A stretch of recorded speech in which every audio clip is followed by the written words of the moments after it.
All right, we are live here today with Dan from Happy Grasshopper and Lisa Archer. Lisa has a lot of experience with Happy Grasshopper, so I think it's going to add a lot to the presentation today. And Tim is not going to be able to be with us. He is out sick, so I am going to be the host. And let's just jump right into it. Dan, what can you tell me about Happy Grasshopper? Well, gosh, all sorts of stuff. We What do you do? high level overview. We write and deliver email that people actually want to read and reply with. I always like to say it's super easy to send email. We all have dozens of applications that let us do that, but it's really hard to send a message that people want and that they will actually reply to. So that's, in a nutshell, what we do. Awesome. And so these emails that are going out, is that typically to the agent's database, or is it going to be to leads from their website? Both, actually. So our company's 5 years old now. When we launched, we only wrote messaging for your past clients and sphere of influence. But today we write campaigns to help convert those leads that you're generating online. It's actually really fun because we get to interview each client and really get to know their market and their personality, and then we can pull that into the content for them. But there's a third category too. We write recruitment campaigns for team leaders and brokers who are looking to grow their teams. Awesome. Well, that sounds like something I could use. Cool. We'll Cool. have to touch base after this. Um, so, what can you tell me about the emails that go out to leads? Is it like automated drip campaign, or is it more similar to a CRM? Well, I like to say we're a really light CRM. We're not designed to displace the CRM our clients have already chosen. So, maybe it's Top Producer, maybe it's Follow Up Boss, maybe it's Wisely, whatever it is that our clients are using, we want them to keep using that CRM. We're going to be the most effective messaging plugin that works with all the technology that they already have in place. But deliverability really is just half the story, Brandon. It's so critical that the content that goes out is written from the right perspective. You use the words email drip, right? And Hmm. everybody kind of has an image that drip is torture, right? Nobody wants Chinese water torture, right? It's just not fun to get in the inbox. So think about why it's not fun. It's because when the message gets there, it obviously was not written for you. It's obviously from a system. It's the same sort of content you get from dozens of other people over and over and over again. So if you really want to start being most effective with your email, the first thing you need to do is make sure that everything you send looks like you sat down to write it yourself. Critical difference. Makes a lot of sense. And what kind of conversions are you seeing as far as like increase when we're using these custom messages? Well, the data here is pretty subjective. If you look at just national averages, and you talk to agents all over the country, they say things like, "Well, we convert about 1 to 2% of our internet leads," which to me is just unacceptably low. We have some clients who tell us they're converting, 5 to 10%. Wow. Occasionally, we'll talk to someone who, before they become our client, they'll say things like, "Well, gosh, I convert 20% of my internet leads." I just, I don't buy that. I don't see that happen. There was a big rattle there on the line. Was that me? That was probably me shaking my head. Yeah. Okay. Yeah, nobody's doing quite that well with it. So you bring up metrics, right? I'm a data guy. I Mhm. really believe that if you've got great data, it's easy to make great decisions. So you want to start tracking what it is that you're getting now in terms of performance, not just from your lead generation sources, like maybe a portion of your budget's invested in the portals, maybe you have an IDX website, maybe you're driving traffic to a home valuation landing page. You want to measure what sort of results you're getting from each of those. So you've got that baseline. And then when you add in really custom, highly effective copywriting, that's where you can definitely and dramatically see the uptick. Yeah, you can't Awesome. manage what you don't measure, right, Dan? Exactly. Smart person said that. Yeah, that's something I preach here in Minnesota as well, that you just have to drive your ROI, and if you're not tracking it, you're not able to make smart business decisions. Totally agree. Awesome. So let's get back to the database then. Your emails are custom tailored. How should an agent best sort their database, and how frequently would you recommend they email them? Gotcha. Okay. So there's two parts there. Uh, I'm going to answer the second part first because you ask how frequently should an agent email their database? Well, that depends really where they are in the database. If I'm moving to close on a transaction with Lisa at the end of the month, we have email going back all the time, and that's totally fine. It's expected. That's not outbound marketing email, right? We're not trying to create a transaction there. We're actually realizing one. When it comes to the different segments of the database, if I break those down, then we can talk about frequency of touch. So let's just first recognize that there's really only two categories of people on the planet right now. Okay, there are those that we all happen to know, and then there are those that we don't know. So your past clients, your sphere of influence, they know who you are already, Yeah. and they require a different communication from you than those people who don't know who you are. Like that brand new IDX lead, that Yeah. brand new home valuation request. You're just another agent to them right now. And until you send them something that helps them see you at first as a human being, and second as the human being they actually want to work with, you really can't expect to be able to convert that lead. So now I'll answer how that breakdown works. Let's say that we get a lead, Lisa, from an IDX search site. So immediately as that lead is coming in, there's some sort of outbound response that's already taken place. Some of our clients will have a team of ISAs. Others may be using something like 5Street that immediately sends out a text. Some may assign it to an agent and hope that the agent reaches out and contacts that person. We see it all across the board. Right. And what we try to do is bring in a system that makes it very reliable and consistent, because that's when we're able to produce the results. So the first message that goes out, I like to call that an acknowledgement message. It's got to be unique to the source of the lead, right? You can't treat that IDX search like a home valuation request, right? Right. They're also not an open house lead. They're not a referral from a friend. It's true. So you've got to have that unique acknowledgement message based on the lead source. And again, that should go out immediately. The first positioning message, our data shows, should go out about an hour later. And that helps them start to see what it is that's unique and special about you. And that's just so critical to position it the right way. So you asked a small question that I could answer for an hour. Yes, there's a couple more data points here I want to get to. So Okay. your past clients, your sphere of influence, right? These should be the bread and butter. This should be the engine that's really driving your business.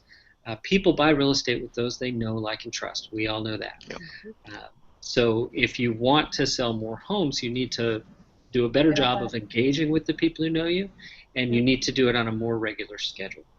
So we have sent email for more than 10,000 agents. We've sent more than 60 million messages, and our data says that a friendly touch to your past client and sphere, if it's sent once every 3 weeks, it gets the highest open rate and the lowest unsubscribe rate. So that's not once a month, it's once every 3 weeks. It's 17 touches a year. Some markets are going to be different, right? I've got clients who primarily sell in vacation and second home markets. When they're staying in touch with people, they might put it out on a more seasonal basis because people aren't around, they're not in town. So I guess I'll sum it up by saying that there is no one-size-fits-all solution that's just going to work for everyone. So we use the data that we've amassed to help us get almost there, and then we have to look at each individual client and help them get the rest of the way. Dan, would you say that they need to know their audience? Oh, absolutely. Absolutely. Definitely have to know that audience. Awesome. So Lisa, you do a lot of coaching with agents and you talk a lot about using Happy Grasshopper. What would you say are some best practices they could use? Well, so Dan covered most of what I would say. The unique messaging is important. Knowing who your audience is and how you need to continue the relationship with them is important. And you know, um, just knowing your audience is probably one of the biggest things that most people just don't do.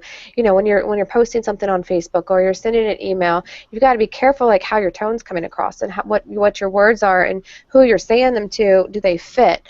I tell this story all the time. I think it's still in my recommendation and review of Happy Grasshopper. Just the things that they send out are very similar to how I talk to people in general and what I would post on Facebook. So it was a very natural, like Dan and I think became BFFs immediately because I just saw what he did. I was like, are you following me on Facebook? This is perfect for us. My still absolute favorite email that they ever sent out was, what's your favorite Girl Scout cookie? It was so simple. Yet at the bottom of the email, it said my name, my company, and the thing I like to say when I'm teaching, my class is, you know, everyone knows that Lisa sells real estate, but I don't think anyone in my audience hates to know that I sell real estate. And that's an additional touch. That's what Happy Grasshopper is for us. It's, that conversations continuing, that relationship is continuing to build. And then, oh, by the way, at the bottom, it does say my name. And then it's your particular activator. Yeah, Lisa sells real estate. But no one hates to know that. Right. I mean, contrast that with what is so easy to send through a lot of the drip systems. It's, happy Mother's Day. Did you know my business is built on referrals from people like you? It's Exactly. just, oh, it's like cringeworthy. Everything constantly being tied back to how you can grow your own business is, Yeah. to me, it just feels distasteful. It feels like going to the cocktail party and only talking about yourself. So when they respond back and they say they like Thin Mints, do you drop by and give them some Thin Mints? Well, so the first year we did not. Um, I think because it was right at Dan. I think it might have been like right, maybe it was right during, and then I couldn't get, I don't remember. Anyway, long story short, I have a database, and in the database, I know which one of my past clients, as we call them, clients for life, I know who wants 10 minutes. I know who likes do-si-dos. I know who likes tag-alongs. I have the whole list, and every year, they do get a box. And then Oh, that's I awesome. build it, and I have two Girl Scouts fighting. I get a message in January, hey, how many do you want this year? And now my daughter's best friend sells them. I'm like, this sucks. So now I got 20 from them and 20 from them and 20, whatever the number is. I'm not sure. I think we got like $200 worth this year. That's a bunch of Girl Scout cookies. So There you yeah, go. yeah, and it's, you can do all those things with that. You can ask for reviews. I amassed a list of I know which cookies they like. So if you ask for a review, it's natural.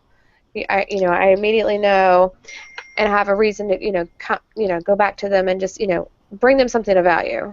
Yeah. Pop by, if you will. Yeah. The easy So pop by. just listening to you describe this, Lisa, kind of cues me because I really want to explain the value in that because it's easy for people to go, well, why do I care what kind of cookie they like? Yeah. The idea is that Lisa is using that information to allow her to be more human to them. It's really, really important. Think about this, right? In June, I'll have been married for 21 years. I mean, just crazy. And our lifelong, the most important relationship in my life started with a silly little conversation. It doesn't matter how the conversation starts; it matters where you take the conversation. So, if you take away nothing else, hear this. In the email that you're sending to people in your database, the goal is not to sell something. The goal is not to generate a referral. The goal should be to start a conversation, right? Yeah. So Lisa gets that reply. How easy is it for her to pick up the phone and say, "Oh my God, I love Thin Mints too. That's so awesome. And by the way, how are you? What's going on? I have some clients who would love to live in your neighborhood. Do you know anybody who might be ready to sell?" And it's so much Absolutely. more human and natural for her to do it that way than Hmm. it is if she's just picking up the phone asking random people whether or not they know anybody who's ready to sell. A Yep. whole different conversation. Yeah, that's great.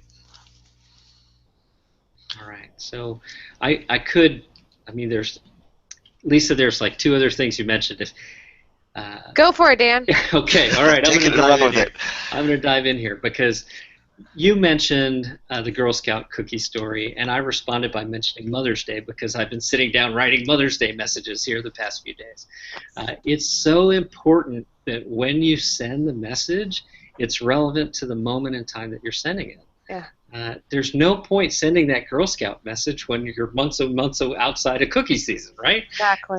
There's no point sending a Mother's Day message, in a different time of year. It Yeah. just doesn't make sense. So if you think about the needs that you have as an agent, one of the most important things you can do every week is partake in activities that generate appointments. And it's so easy to send an email that will generate appointments for you. One of my favorites, my all-time favorite Happy Grasshopper messages had a weird subject line. It was Finca Palmolera. Any idea what Finca Palmolera is? Any guesses at No, all? no. Okay. So it was an experiment by Starbucks. It was like a 12 or a $14 cup of coffee. It's a really exotic cup of coffee, and that was the news article of the day. Was wow, Starbucks just introduced this hyper expensive cup of coffee. So we saw that in the news, and we grabbed onto it. We might write an email that says, subject line Finca Palmolera. Hi, Brandon. Have you seen this? Starbucks has just offered a $12 cup of coffee. I'm not sure I would want to buy one, but I'd love to meet you for a cup. Hope you've been well. Let's catch up soon. Yep. So we had reports from hundreds of agents across the country that used that message to go sit down with, 5, 10, 15, 20 clients and end up with all sorts of signed listing agreements. So again, the math here, right? Silly little subject, some Yep. crazy cup of coffee. The end result is what you're going for. And the way you bridge the gap between them is conversation. So Absolutely. start the conversation. Yeah, that's great. I do something similar. I just ask tons of people out for lunch all the time, and statistically, a few of them will take me up on it. But it's a great way to just get in front of them because, like you said, they already know I'm in real estate. They don't. It's on my truck. It's on all my stuff. They see it all the time, so they don't. I don't need to tell them that, and it's just a great way to just get to know them as a human and stay in front of them. And always, every time, a week later or so, they'll come back. Oh, hey, I ran into so and so, and they're thinking about buying. So I gave them your name. It's like, yes, referrals. Well, we're really bad about orphaning clients, right? Like we talk about that every now and then, and you've got clients. If you've been in the business, I just crossed the 10-year mark, so I can say that now. I have, we have a couple of orphan clients, but not many.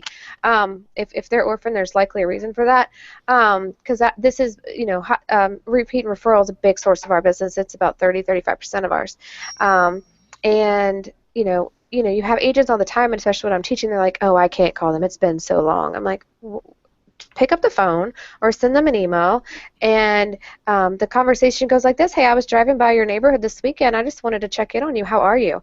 And you'd be surprised that no one's mad at you. They're all like, "Oh, how's your husband? How are your kids? Oh my God, they have to be big now." And it without fail, it's like when you drive off the parking lot in your new red car. What color are the cars on the street? Every last one of them's red. Yeah, Now they're going to run into somebody because you've activated that place in their mind, and they're now focusing on it because you just had a conversation about it, and statistically we know what you focus on expands, and now they're going to have people there. It's bound to happen, especially when you pick up the phone and they hadn't thought about you in quite a while, and now they're going to see you everywhere. Either they're going to pass one of your signs, or they're going to see an ad on Facebook, or they're going to see you in their news thread, or they're going to walk into Starbucks and a friend of theirs just got a promotion and now they need to move, and they're going to remember, oh yeah, Lisa's in real estate. But it wouldn't have happened had you not called them or sent them an email in this case. awesome. Yeah, that's great. So you mentioned the Happy Grasshopper creates the content. I, like many agents, am a terrible writer, despite having actually written a book. But coming up with crafty messages like what you've come up said is not really my forte. So, do you have people in house that are creating these, or how does that process work for your Yeah. clients? Well, we have a whole team of professional writers, and they're all here in our offices in Tampa, Florida. So real legitimate writers you can talk to, right? They interview you and create the content. Now, one thing you mentioned there, Brandon, is that even though you're a writer, or even though you've written a book, you don't consider yourself a very good writer. It's hard to write for ourselves sometimes. If you sit down to write a message to really position yourself well against your competition, it's challenging. It feels awkward. It's much easier to see the strengths in other people than it is to see our own. So that's a huge value of working with a writer that creates this content day in and day out. They get a real sense of what it is that the reader needs to hear to help you stand out. Right. Awesome. And can they also create blog posts for people, or is that something you don't do? Well, we're really focused on email. That is what we do day in and day out. They're one But thing. yeah, that is Excellent. our one thing for sure. We don't create blog posts for clients, but invariably our clients want us to do those sorts of things. So it's not a an offering that we would just do, but if you're our client and you need help with that, and we have time, we can assist. Yeah, time is always the big factor, right? Yeah. So say we agent signed up with you today, how would they go about doing that, and what is the process to get started? Oh, I love that. So you should go to happygrasshopper.com just to read a little bit more about us. A couple of things that are a little different about us. We actually won't let you just sign up on our website. Our service is not for everyone. It just Okay. isn't. So we ask you to take our assessment so we can make sure that it's a really good fit for you. Then we have a quick one-on-one call, and then we help you get started. It's also not a service where you sign up and hope that it works. We actually do all the setup for you, and we send the first email together with you, so you know exactly how everything works, and it's something that just produces for you. Every time you send a message, you should get a response. Awesome. I love it. Well, I want to be respectful of everyone's time. Lisa, did you have anything to add before we go? No, I just, Dan's right. It's easy. It's easy to set up. It's easy to get started. And gosh, Dan, what, 5, 6 years we've been working together? I know it's bizarre. It's an eye blink. We started this as a little experiment, and here we are over 5 years later. It's just crazy. Congrats. Thank you. Oh, awesome. Congratulations on the success. Hopefully, you viewers enjoyed what we have to offer here today. We're going to continue to crank out more content and just bring relevant information for real estate technology. So, Dan, Lisa, thanks for taking time today to do this hangout. Take care. Awesome. Bye. Bye.